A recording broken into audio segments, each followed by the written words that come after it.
بلکه اما بابا يبو اديال هفجينا خو وديال عيال خو مرتاحيت مال ودشيان روش هاتن و چون اوی بابی اديال دايكي عيال مزنكر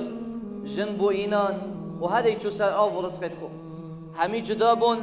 اف دايكي و اف بابا بتنمان ات مال دا اديال خزمتكاركي و سايقكي خو هبو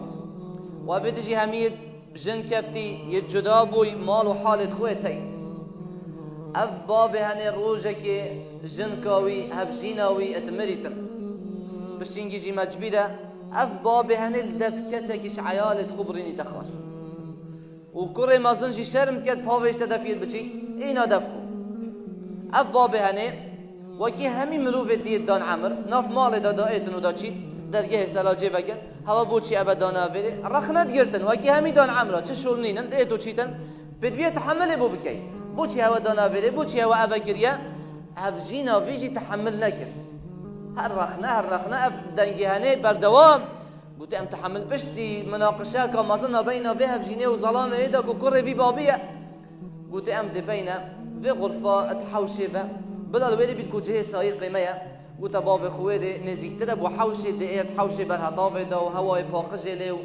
بابی زانی بس نویا جواب آیدد اکر واسا پاتو بو چینا چیته و هنده خوشه بس چیتن بو پاقش کنو لیدن چیتا تویده و هر جا روزه جاره که دعا داشته ده بابه خو صحکت حالته بشینگی هدی دو روزه سه روزه جاره که داشت حتی اسبوع جاره که داشت صحکت و دا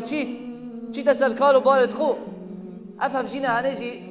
آمانه بو اینا دانش کد آمانه که فافونی بو اینا حاضر کرد هر جار خارم بود کرد و دا بد دانی تبر بشینگی دا آوه که لیکت خارنه کادی کت مغرب دانی تبر و خلاص حتی روزه که اف بابه هنت مرید بشتید مرید و اف کره هنه اشتازیاوی و سرخوشی و ویچند هنه خلاصت بن اد زفری تفا داوی غرفه هنه لیدن جاره کادی سایق بید لبرین تخاری و لبنویتن تشتید وی لیدن کره وی بچیک دست چید اوی سینی که دست داته و البرسنگی خود گوشت بابا گوته خلاص ده ها ویجین بینه ما چشول پینه ما گوته نه از زفی راکم بخو گوته بو چیه دی راکی گوته وقت تجی مظن بی دابوت زادب کمه بی اره والله دابوت زادب کمه بی چونکی تجی اب زادب دابا بیده من اگر ابا بیت قدر دی بابا روژه که دی بسر تجیت اگر توصا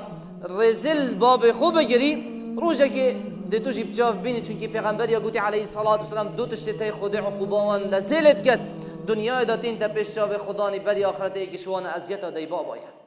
نخوشی گهاندن دی بابا تو ازیت بگهین یوانا دبین الدنیا بری آخرته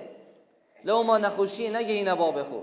ازیت نگهین باب خو احترام وی باب هنه بگیره رزل بگیره بزانه اف باب هنه بوتا گلک والله احترام وی بگیره